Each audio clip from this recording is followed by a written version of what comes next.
Hey, what's going on, guys? My name is Brandon, and welcome to Audio Addiction, where you can find the latest album reviews, you can find our band interviews, and you can find live video of the concerts that we get. I know I've been kind of lax with the album reviews. There just hasn't been too many things that have got me excited to do album reviews as of recently. However, this album obviously entails that I like this album a lot, but there are a lot of bands and albums that are coming up that I'm really excited to check out and do reviews for. So you can expect more material from that, as well as there's actually going to be an album review done by Chris. That should be going up the same time or around the same time as this one, so definitely be on the lookout for that. What else? Definitely be on the lookout on our social media. We'll be announcing something big by the end of the week, so definitely be stoked on that. And that's pretty much it. If you enjoy what we do, make sure to hit that subscribe button and also make sure to hit that like button. It really does help out a lot, and we appreciate your support so much, guys. It's been amazing, so definitely be on the lookout for that in the foreseeable future. And tonight, we're going to be talking about Dryjacket's new records, For Posterity.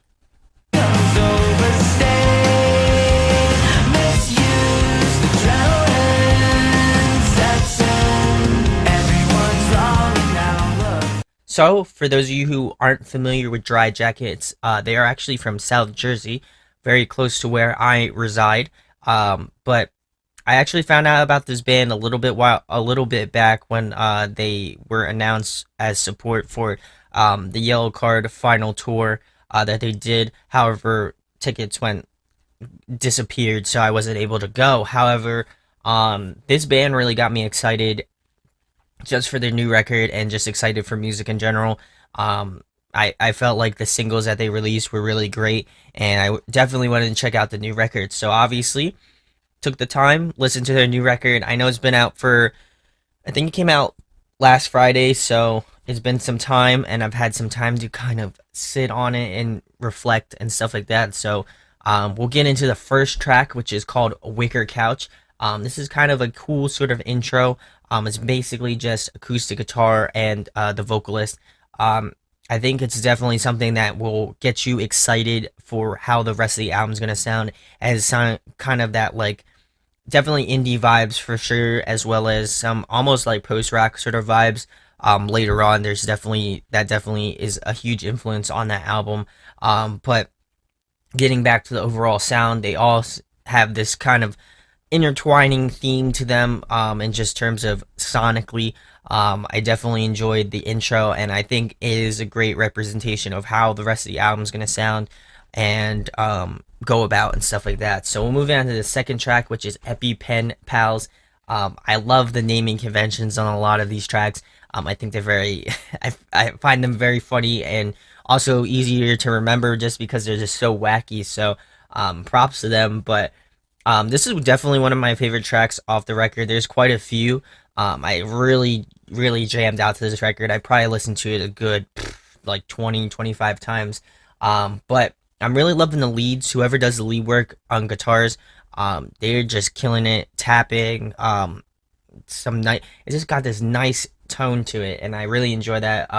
Vocally, it kind of is reminiscent of I could hear a little bit of Vic Fuentes and a little bit of Joe from Transit. If you're familiar with Transit, they kind of remind me a little bit of that vocally, sonically. I also hear a lot of math rock influence in terms of like the tapping, the time signatures, the time changes. They should definitely be influenced by math rock, maybe like Mute Math. Those sorts of bands, definitely you could tell those sort of influences as well. And then this one, I feel like all the instruments in general, they complement each other very well, and I also like how Wicker Couch kind of leads into EpiPen Pals. I feel like they just mesh very well together, and that obviously shows that that they know what they're doing, and B, they know how to sonically arrange tracks, which is a really big thing in my opinion. I feel like sometimes bands just put intros to put intros, but really don't do too much with it. I feel like in this case, they just kind of do a continuation of it. It definitely has, again, math rocky indie sort of vibes. So if you're a fan of that, this album is definitely for you. So this third track is Spelling Error. This was actually, I believe, the third single that they released, and it was probably the most recent one that they released. But I really dug this one a lot. I would definitely say this one's another one of my favorites. I also get some sort of Chan vibes. Chan is one of my favorite bands as well, so I really enjoy that kind of, I guess, tappy sort of, like happy sort of vibes that they have, especially in these sorts of tracks. I think it's great. I also feel like the back and forth of the different sort of vocalists. I think one of the guitar players does vocals, so I like the play off between those two. I feel like in some of the tracks, I feel like they should have added more of that kind of balance to each other, where there was some singing from the guitar player and there was some singing from their vocalist actually. So I feel like that's a really key element of this track, and that's why I really enjoy Spelling Era a lot. So definitely check this one out if you haven't. So we'll move on to the fourth track, which is Two Toasters. Man, these names are great. I don't know who's came up with these names, but they're great. I also like the horns. They do mix that throughout a few of the tracks off the record. So I definitely enjoy that. It's something that's unique. Not I wouldn't say to them, but it's definitely something that's unique to what this album sounds like. And I kind of like all the little like layering parts throughout the whole album. I feel like they really kind of um, put them in the spots that they would need them to be put in, and just they just feel like they fit into the song very well. Um, this track in particular reminds me a lot of PMtoday. I know I keep referencing a lot of bands, but they definitely have their own eclectic sound.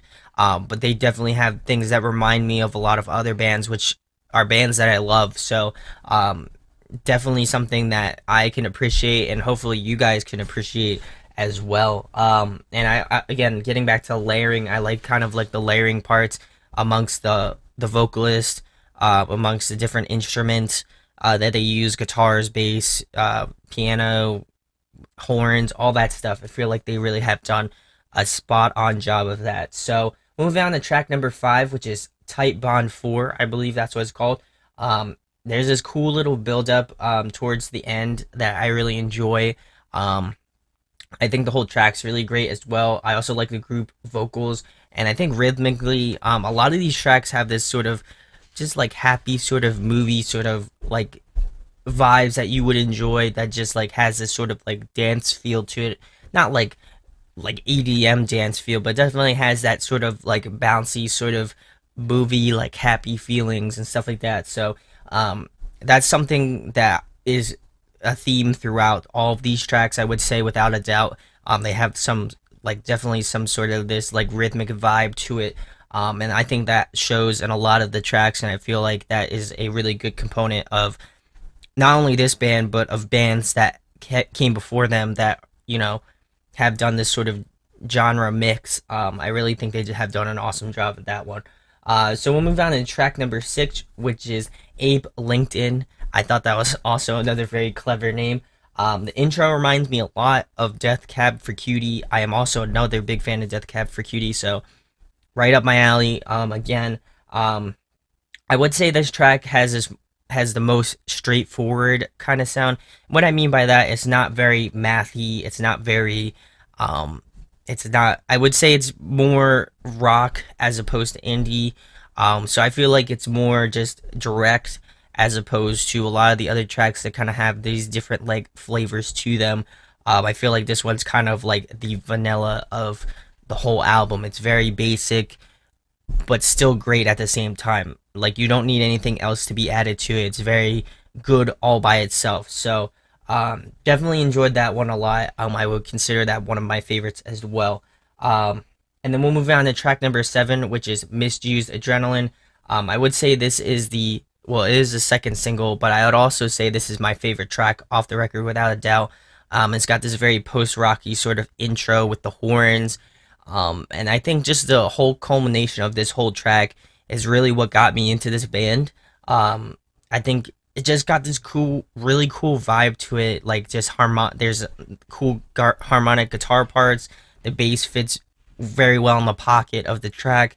The drums have this sort of like openy, spacey sort of, I guess like ambient sort of vibe to it, as post rock is. But probably say that's their strongest point. Again, I get this sort of PMtoday vibe in the bridge. I love that band to death, so this band is kind of right up my alley in terms of that because they have broken up. I also get some Young the Giant sort of vibes, another indie rock band that is very prominent now. I think they definitely have that sort of vibes to them. And then I would also say vocally and instrumentally, they just play off each other very well.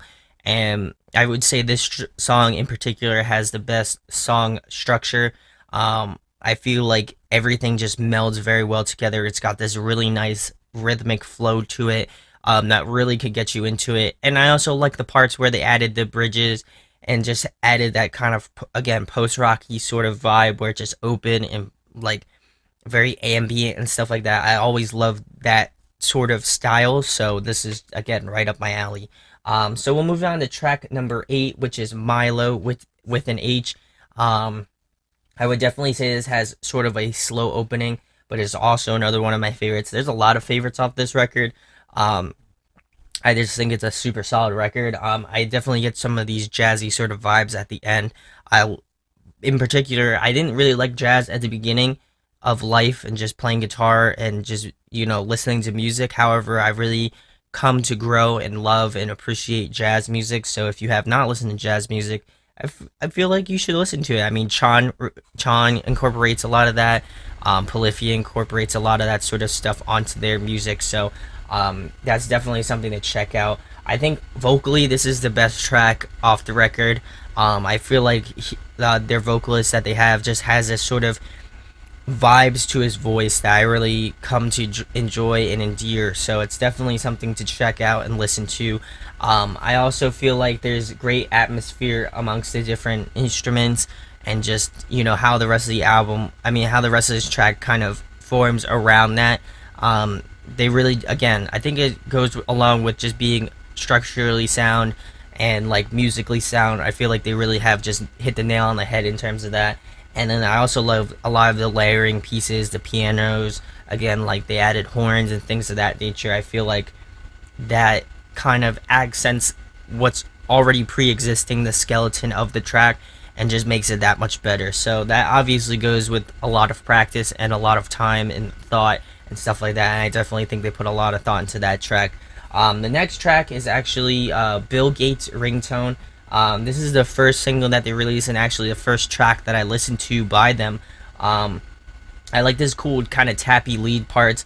I also like the group vocals throughout kind of the chorus and I would say like the pre-chorusy sort of parts. It also kind of reminds me a little bit of Anthony from This Wildlife, like his vocal style.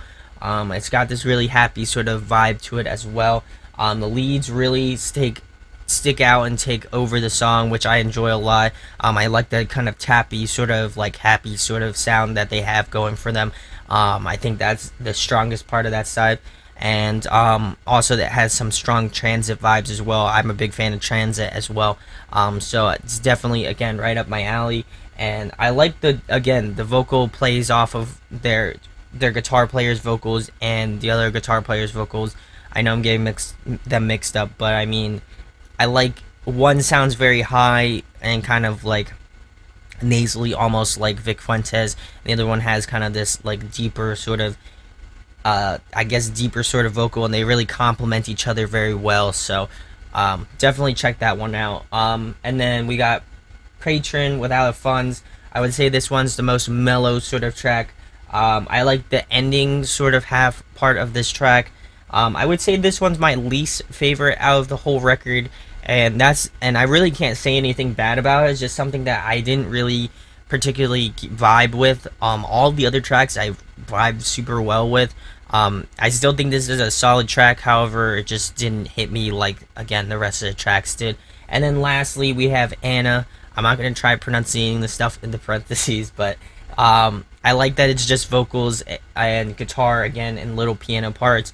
I think it's very, very reminiscent of Wicker Couch in that regard, where they start off with something light and they end with something light. I feel like it's a great way to end sort of the record and get you excited for, again, the beginning of the tracks. Again, I like the vocal balance between the vocals and the guitars. They really played that off very well, and obviously they wrote it very well in between, like amongst the guitarist and the vocalist, who are the same people. I feel like they really played that well, and like I said, it's a great way to end the record. And I just like the guitar playing. I feel like it's extra, just great and sort of mellow, happy vibes. So, my pros and cons for this record. Pros, there's a lot of pros. I definitely think they have an eclectic sound to them. Bands that I personally enjoy. They have taken a lot of those aspects and they've combined them into what I like and what I listen to. So, like progressive rock and stuff like that. So, I really think that's a huge selling point on this record. And I think they really hit it out of the park, at least in my book. I also feel like the playoff of the two vocalists is very nice.